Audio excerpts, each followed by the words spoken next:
Bonjour Adrien, votre invité aujourd'hui? On va ouvrir la semaine avec l'un des meilleurs politologues de France. Il est chercheur associé au Cevipof et avec lui, on va poser les enjeux de cette semaine cruciale pour les pros et les anti-réformes des retraites.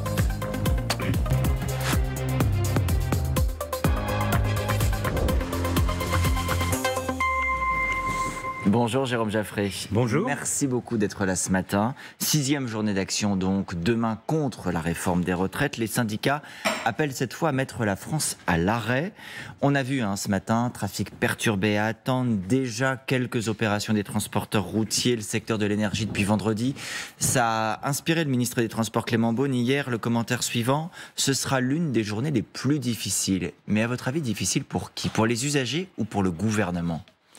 D'abord pour les usagers, incontestablement. C'est-à-dire qu'on rentre dans le dur.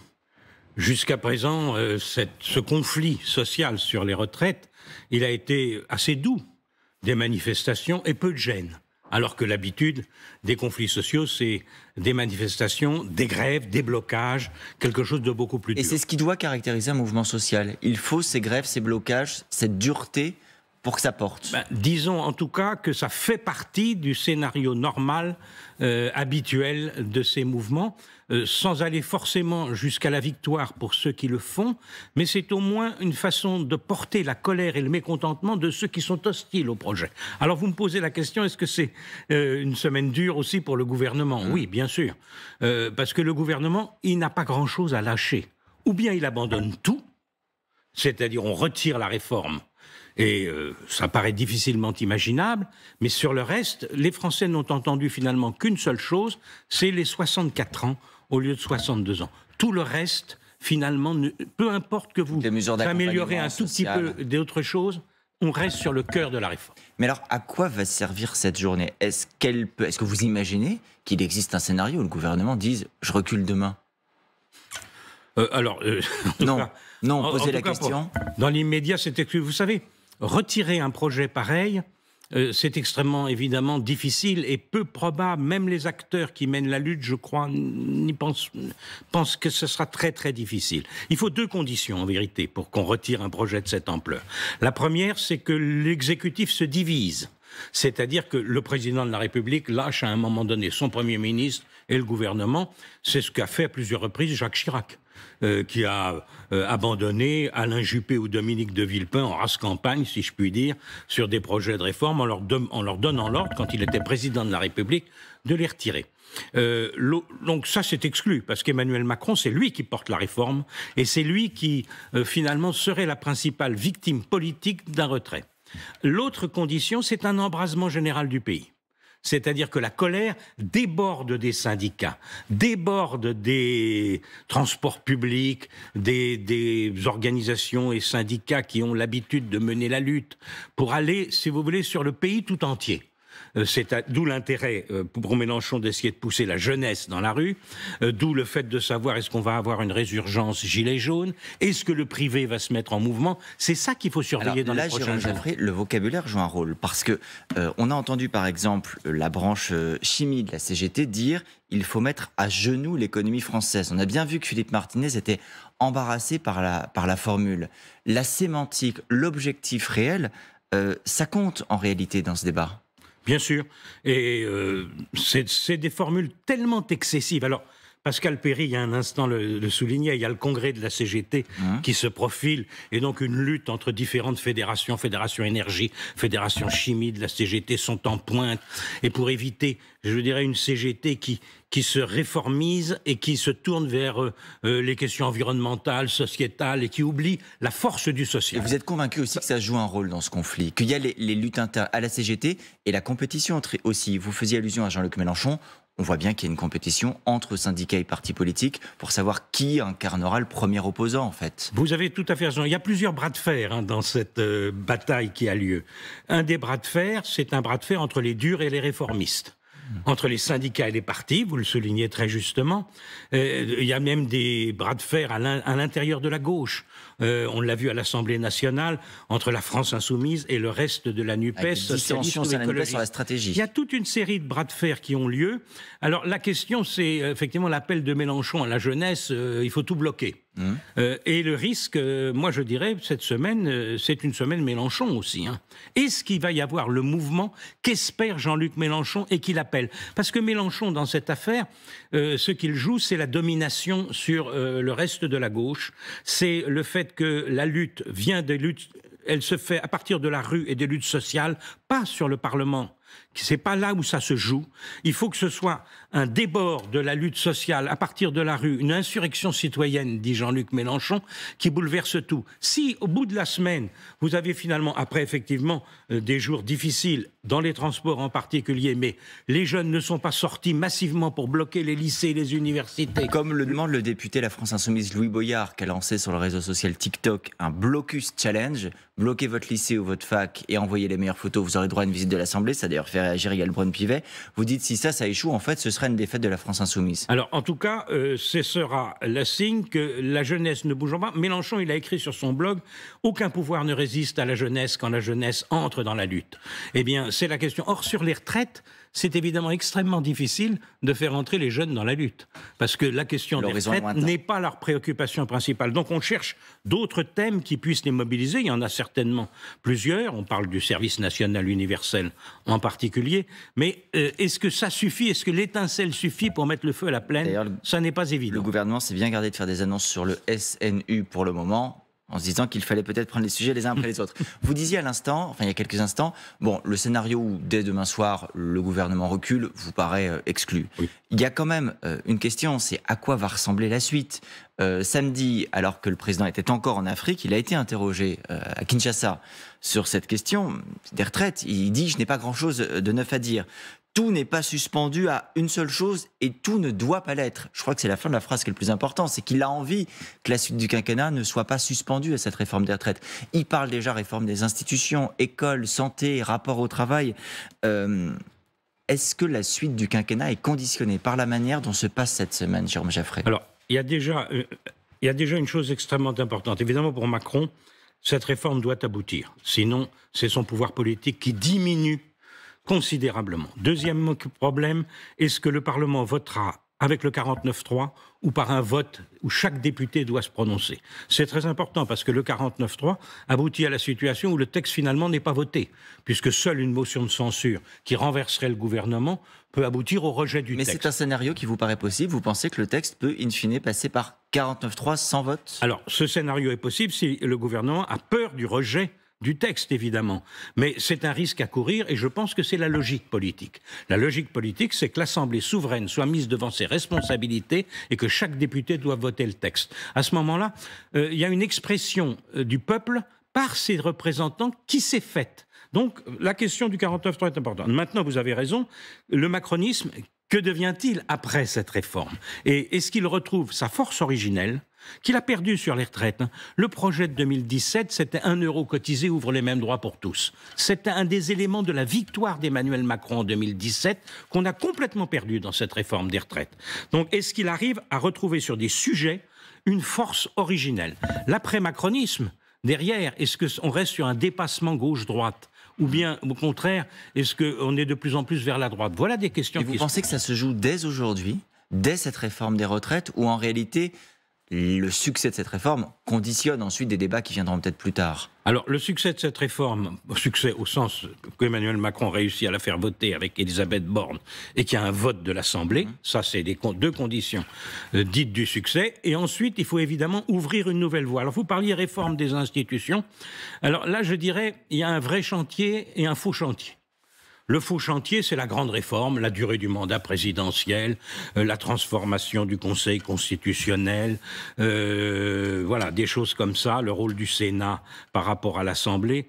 Il n'y aura pas de majorité pour voter ça, il est exclu de recourir au référendum, donc ça ne se fera pas. En revanche, il y a un vrai chantier qui va être, par exemple, la proportionnelle Et puis, il y a des choses à faire éventuellement, c'est amusant, on commence à parler d'un redécoupage des régions avec la création du conseiller territorial. Qui a fait beaucoup réagir et bondir les présidents de région. Ben voilà, les présidents de région, ils étaient contre la précédente réforme des régions qui consistait à les agrandir. Maintenant, ils sont contre la réforme des régions qui consisterait à les redécouper, tout simplement parce que c'est leur pouvoir qui est en cause. Parmi les présidents de région, vous avez qui en particulier? Laurent Wauquiez et Xavier Bertrand. C'est donc un fusil éventuellement à tirer dans les coins qui pourrait des opposants se faire. De droite et de gauche qui demain et c'est quelque chose qu'il faut suivre. Vous qui regardez les enquêtes d'opinion de très près, Jérôme Jaffray, on voit, et ça peut bouger en réalité, qu'il y a une opposition à cette réforme. Un peu de hausse, un peu de baisse selon les enquêtes et selon les moments, mais globalement, ça reste majoritaire. Est-ce que vous voyez pour l'exécutif, dans ces enquêtes, malgré tout des raisons de se rassurer, où tout est au rouge pour le président et la première ministre? Alors, vous avez raison, l'opinion ne bouge pas. Et elle ne bougera pas sur la réforme elle-même. Je regardais les réformes de retraite précédentes, ça reste... Vous avez en gros 2 tiers des Français qui sont vent debout contre la réforme, 1 tiers qui soutient d'ailleurs assez mollement, il faut bien dire. Donc la situation là-dessus. Ce qui est intéressant tout de même, c'est que vous avez toujours une très forte majorité pour penser que le texte sera adopté et entrera en vigueur. C'est-à-dire que l'espoir de la victoire pour ceux qui sont opposés à la réforme n'est pas là. On estime que ça se fera, hélas, pour tous ceux qui ne le veulent pas de cette réforme, mais qu'elle se fera. Ça, c'est un point, je dirais, qui reste un des points intéressants pour l'exécutif. Donc, on a cet élément. Maintenant, si nous rentrons dans une période de blocage assez longue, ça devient beaucoup plus difficile, parce qu'à ce moment-là, la question que posent les instituts de sondage, ce n'est pas seulement êtes-vous pour ou contre cette réforme? Ça restera contre. C'est est-ce que vous estimez que les mouvements doivent continuer ou doivent s'arrêter? Pour le moment, c'est un soutien. Le soutien actuellement est là, mais vous savez, l'expérience aussi, quand on regarde dans l'histoire des mouvements d'opinion, les choses, la durée est une durée limitée. C'est une durée de 15 jours à 3 semaines.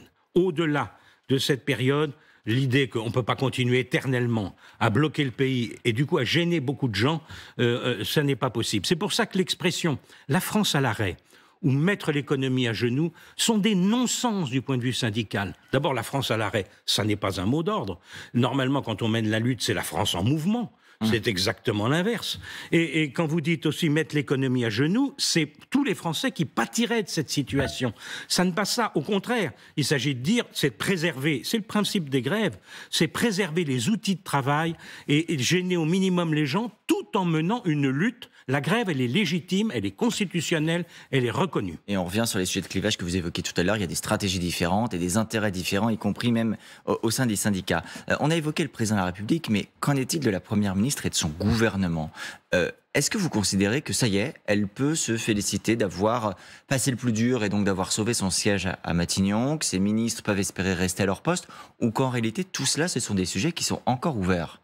Alors, si vous voulez, d'abord, rien n'est fait. Une des choses quand même qui m'a un peu sidéré, si vous permettez, ce week-end, c'est l'interview d'Olivier Dussopt donnée aux Parisiens dimanche, consistant à dire c'est une réforme de gauche. Oui. Alors là, franchement... Qui a d'ailleurs suscité une réponse de Bruno Retailleau qui lui a répondu c'était une réforme de droite, le président des Républicains au Sénat. Oui, enfin, en gros, quand même, ce que voudrait ce gouvernement, c'est les voix de la droite. À la fois pour que le Sénat vote et qu'à l'Assemblée, les députés républicains veuillent bien voter. Dire c'est une réforme de gauche aux élus de droite, j'ai trouvé que c'était à peu près le comble de l'habileté politique. Alors vous le dites avec ironie, je crois. Si vous permettez. Deuxièmement, pour les gens, une réforme de gauche... Alors, ce que veut dire Dussopt, c'est on fait des efforts sur les inégalités, sur les petites retraites, sur les carrières longues. Donc, ce sont des thèmes classiques de la gauche. Oui, sauf que la gauche, elle ne pratique pas le relèvement de l'âge de la retraite. Elle pratique le relèvement de la durée de cotisation. Exactement. C'est ça le thème classique de la gauche. Donc, oui, évidemment, vous avez raison, la gauche réformiste, en réalité. Mais on voit bien que dans cette situation, dire c'est une réforme de gauche est une antiphrase. Mais ça veut dire, Jérôme Jaffray, que depuis le début, peut-être, le gouvernement a pris les choses par le mauvais bout. Parce que dire que c'est une réforme juste, dire elle ne fera pas de perdants, ce que redit Olivier Dussopt hier. Il y a eu le pataquès également sur les 1 200 €, ce minimum contributif, la retraite minimale.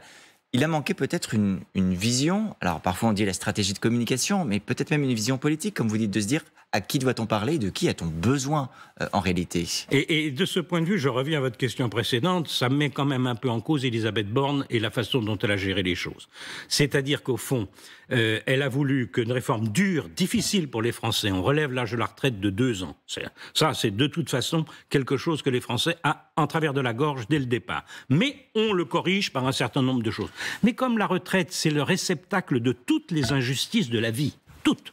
Ceux qui ont un métier choisi, ceux qui ont un métier subi, les inégalités entre les hommes et les femmes pendant toute leur carrière salariale qui forcément se retrouvent à la retraite, l'espérance de vie qui est radicalement différente selon les différentes classes sociales. La retraite, ça renvoie à tout ça. À partir de ce moment-là, il faut un message simple. Et le message que pouvaient entendre les Français, c'est il faut sauver leur retraite par répartition, il faut maintenir la solidarité entre les générations, ce sont les actifs qui paient pour les retraités, et il faut payer les pensions dans les 15-20 prochaines années parce que ce sont vos pensions. Il fallait s'arrêter là et pas rentrer dans la correction de tas de choses qui forcément est incomplète et ne donne satisfaction finalement à personne. Il faut quand même reconnaître, Jérôme Jaffray, qu'il n'y a pas que le gouvernement qui s'est enlisé dans cette réforme, les Républicains aussi. Certes, le gouvernement a besoin des Républicains, mais on a assisté à l'Assemblée à des divisions invraisemblables. Éric Ciotti a quand même dû démettre de son titre de vice-président exécutif Aurélien Pradié, lequel Aurélien Pradié va mercredi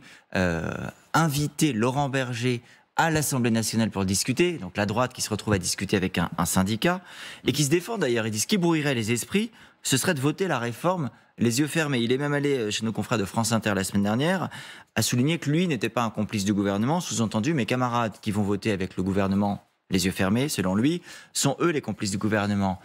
Dans quel état est cette famille politique, Jérôme Jaffray ?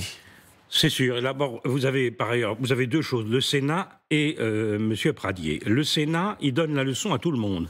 Au gouvernement, à l'Assemblée nationale et à la façon dont se sont passés les débats à l'Assemblée nationale et au groupe des Républicains de l'Assemblée nationale.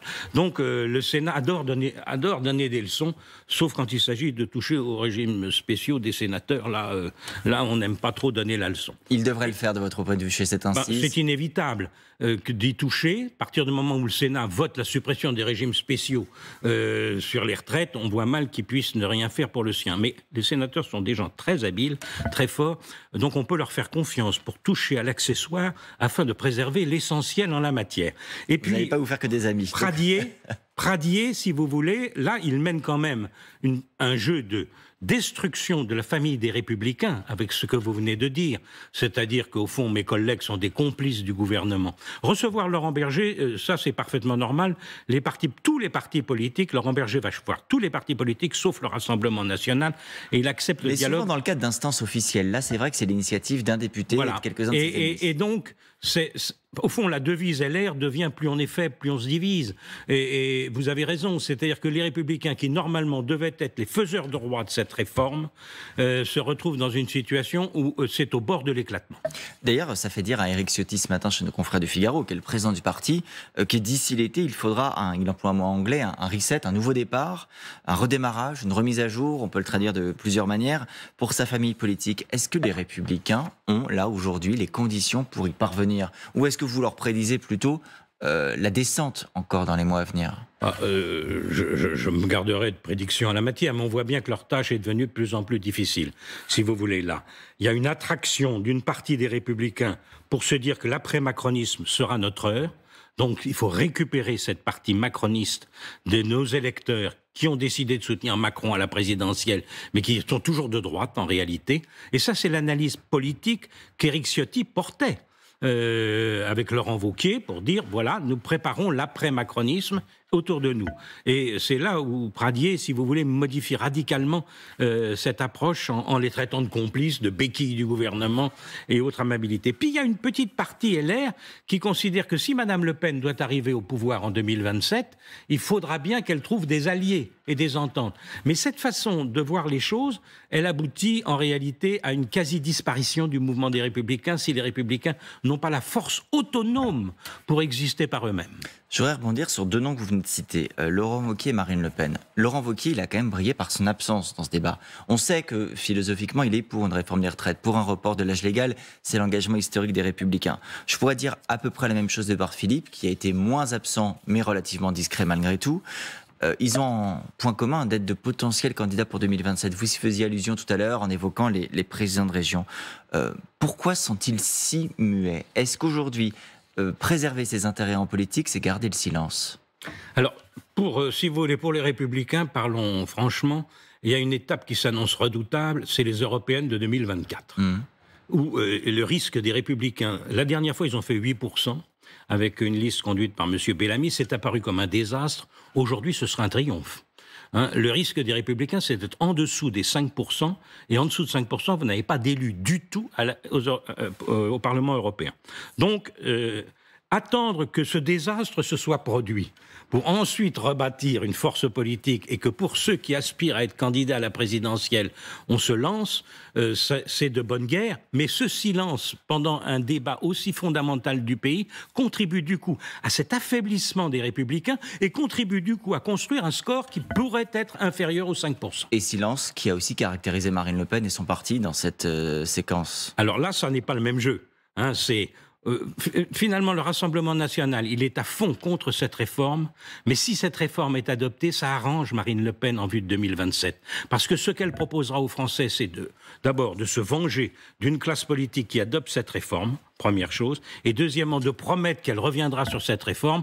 L'expérience, cela dit, de toutes les précédentes réformes des retraites qui ont eu lieu, c'est qu'on ne revient pas sur une réforme précédente. Et elle ne le fera probablement pas non plus, même si officiellement, elle en prend l'engagement. Merci beaucoup, Jérôme Jaffray.